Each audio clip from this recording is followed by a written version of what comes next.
creatures that fallen angels created today. That's what we'll be covering in the Book of Enoch. You see, the Nephilim giants are not the only hybrid beings that were created. There were also mysterious crossbreeds between animals and humans. Let me explain. The Book of Enoch mentions how the 200 watchers experimented on humans and animals to create monstrous hybrid beings. The book reads, the 200 angels choose animals on which to perform unnatural acts, including presumably humans. 200 donkeys, 200 rams, 200 goats, 200 beasts from every animal, from every bird, from miscegenation. The outcome of the demonic corruption was violence, perversion, and a brood of monstrous beings. They defiled, they begot giants and monsters now. As we can see, the Book of Enoch referred to giants and monsters, meaning there were several different hybrids created during this time. But I really want to point out what it means when these angels gathered these animals for miscegenation. This means there was some sort of reproductive process conducted by the fallen angels, and they used animal and human DNA to accomplish their experiments regarding these twisted beings. These monstrous hybrid creatures have been documented by humanity, but is taken as mythology. But what if it's far more real than we think? The Bible tells us in the days of Noah, there were non-human hybrid creatures known as the Nephilim terrorizing humanity. Let's take a look back in time at some of the most popular half-human, half-animal hybrids documented throughout history. In Greek mythology, there is a being known as centaurs in Greek mythology. The centaurs are a race of creatures that are part horse and part man, dwelling in the mountains of Thessaly and Arcadia. This could very well be one of the outcomes of the Watchers' experiments in the Book of Enoch. This is how these creatures were created. According to Greek mythology, the centaurs were usually said to have been born of Ixion and Nephili. Ixion is a human and fathered these beings, whilst Nephili is a spiritual being. Doesn't this story sound familiar as the story goes? Nephili was a cloud made into the likeness of Hera in a plot to trick Ixion into revealing his lust for Hera to Zeus. Ixion seduced Nephilim, and from that relationship centaur were created. This is basically the same story of the fallen angels creating the hybrid beings through miscegenation. Miscegenation literally means reproduction through intimate relations. There are also other creatures in Greek mythology that are half human and half animal.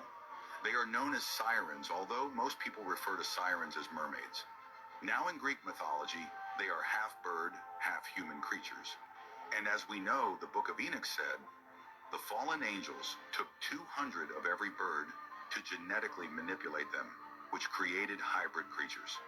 One of the most renowned places in the world that speaks of these hybrid beings is none other than ancient Egypt. As we analyze the hieroglyphs, we see how the gods of Egypt are detailed. For example, Thoth, god of writing, wisdom, and magic, is depicted as having a bird head and a human-like body. Also, Horus has a similar appearance. As we look at the Egyptian gods, we begin to see nearly all of the gods are hybrids between animals and humans. My question is, were these hybrids worshipped as gods in ancient Egypt? I think it is possible that the creatures created by the fallen angels through miscegenation were worshipped as gods alongside the fallen angels. Since the fallen angels could have just passed the advanced spiritual knowledge to their offspring, making them indistinguishable from an angelic being themselves. As far as spiritual wisdom, one thing we must acknowledge is that the fallen angels in heaven wanted to be worshipped as gods, and they were casted to earth and were being worshipped as gods, along with their offsprings perhaps. Some of these beings are still alive today, which is why creatures such as the Mothman have allegedly been spotted. Mothman in West Virginia, folklore, is a humanoid creature reportedly seen in the Point Pleasant area from November 15, 1966.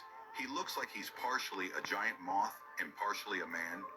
Two young couples fled the local woods, claiming they'd seen a terrifying creature.